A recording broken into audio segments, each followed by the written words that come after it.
Caitlin Clark, Napheesa Collier and others receive WNBA update on CBA revenue sharing. Report. It's been a year since the WNBPA announced players would opt out of their CBA. Yet 12 months later, there's still no sign of a new deal before the current one expires on October 31.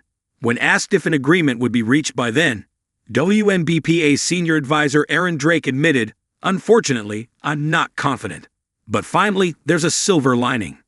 So far, the league and the WNBPA have held some bargaining sessions, including a session in New York last Thursday, but none have worked. To start, players want a better revenue sharing system. They are demanding a larger proportion and a model tied to revenue growth. That's exactly where things became non-negotiable for the WNBPA, hinting at an imminent lockout by the end of this month. However, ESPN's Alexa Philippou and M.A. Andrews had noted that missing the deadline doesn't mean a lockout will automatically happen. Seems like they were right, and many others think the same. According to the latest update from CNBC's senior media and tech reporter Julia Borston, WNBA players and the league have agreed to sign an extension. Now, sources tell us there's been little progress ahead of the deadline, but that a likely outcome is that both sides agree to a short-term extension in order to continue negotiations, she said in a recent episode of CNBC television. So yes, the issues remain unresolved, but both parties have agreed to take more time to discuss and negotiate. That's much needed, too, under the current timeline.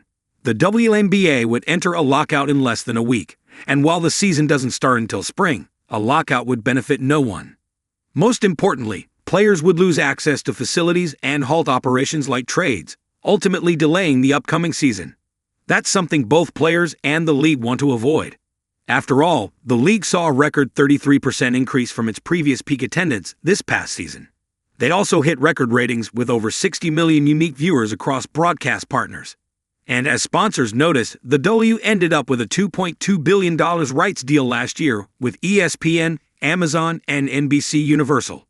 Those numbers have also drawn big sponsors, including Delta, Nike, and CarMax.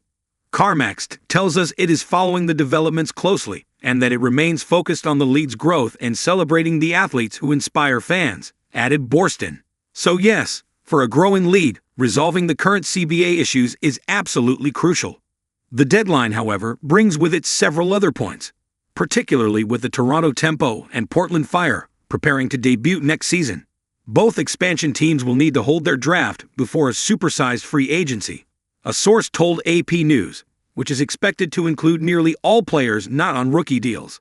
The source further explained that if the CBA talks are extended, the expectation is for the expansion draft to take place as soon as possible after the CBA is put in place. However, without clarity on the duration of the extension, it's difficult for the two new franchises to plan without a specific timeline or any set rules. Adam Silver spoke the same language the WNBPA is tired of when the WNBA's last collective bargaining agreement, CBA, expired in 2019. The process wasn't exactly smooth either. The initial deadline of October 21 that year was pushed to December 31, and the final deal didn't come through until mid-January 2020. So extensions aren't new territory for the league, but this time, things feel far more tense and layered. The WNBA has grown exponentially in visibility and value, yet so have the frustrations toward the league's leadership. It all began with Napheesa Collier's exit interview, where she recalled her conversation with Cathy Engelbert. Then, she called her the worst leadership in the world. Ever since, many have started asking Cathy for a resignation.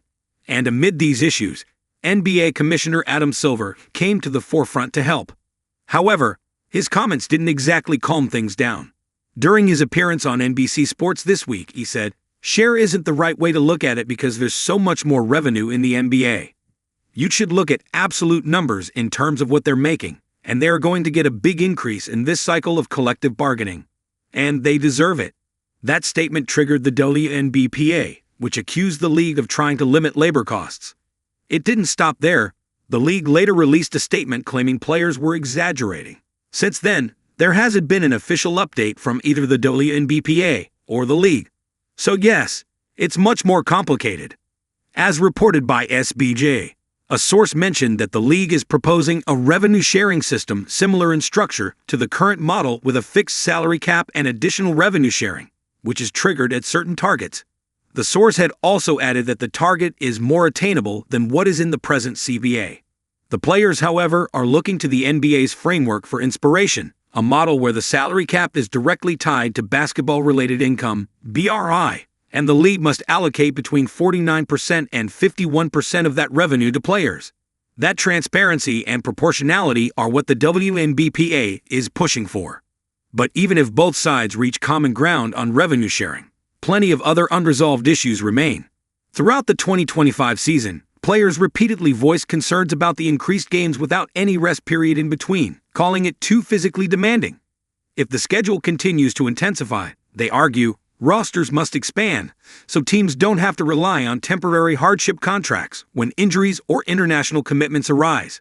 But it seems like both parties are willing to reach an extension at least. As Sophie Cunningham had already hinted at the extension during an interview with ESPN on October 22, while I hope we make the October 31 deadline, and that is a real deadline from that perspective, we have extended deadlines in the past. Still, an extension doesn't mean agreement. So what do you think? Will both sides reach a mutual agreement with the extension, or will the league's biggest moment of growth face another roadblock?